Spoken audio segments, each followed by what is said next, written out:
Hello the internet, this is John at Faith 101. In my continuing series of This Is What I'm Up Against, I wanted to share something that I'm going through. So, finding an audience is a tricky thing. And so I went into Google and I typed in, how do I get my Christian music listened to? These are some of the things I got.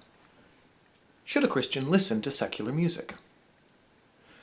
Well, that just seems like such a totally ludicrous question. Can I listen to a Mozart piano concerto? Of course I can. Please, come on, people. Then, is listening to secular music a sin?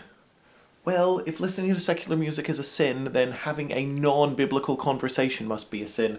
Looking at a secular painting must be a sin. Seeing advertising must be a sin. We're all in deep trouble, folks. Next, what does the Bible say about music? What should we listen to?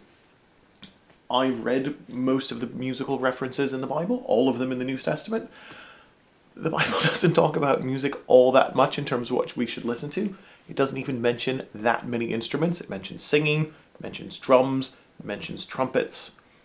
That's pretty much it. What exactly Jewish music was like 3,000 years ago, we don't know. Next.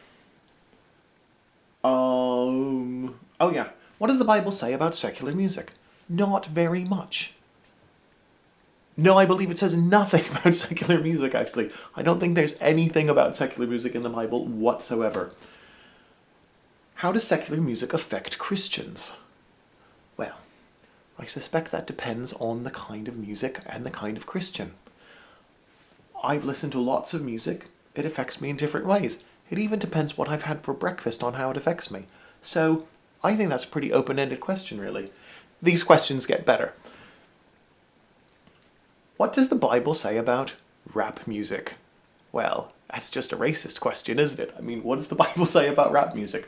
Rap music, as we know it, was invented in the late 1970s in New York. The Bible finished being written probably in the early part of the 2nd century AD. It's totally ludicrous. Is listening to rap music a sin? Well, again, I think we probably have to think, what am I listening to? Why am I listening to it? And what am I going to do about it? And even then, it's a ludicrous question. So if I'm listening to Straight Outta Compton by NWA, and they're talking about the difficulties of being an African American in late 20th century America, and how their lives revolve around violence, is that a sin for me? Or is that actually me gaining some kind of understanding about these people? Oh, it's sometimes really exhausting being in a world full of people who seem to feel like you just have to cover yourself in wool all over, and that's your whole life, and you're actually not supposed to experience the world or mix with the world.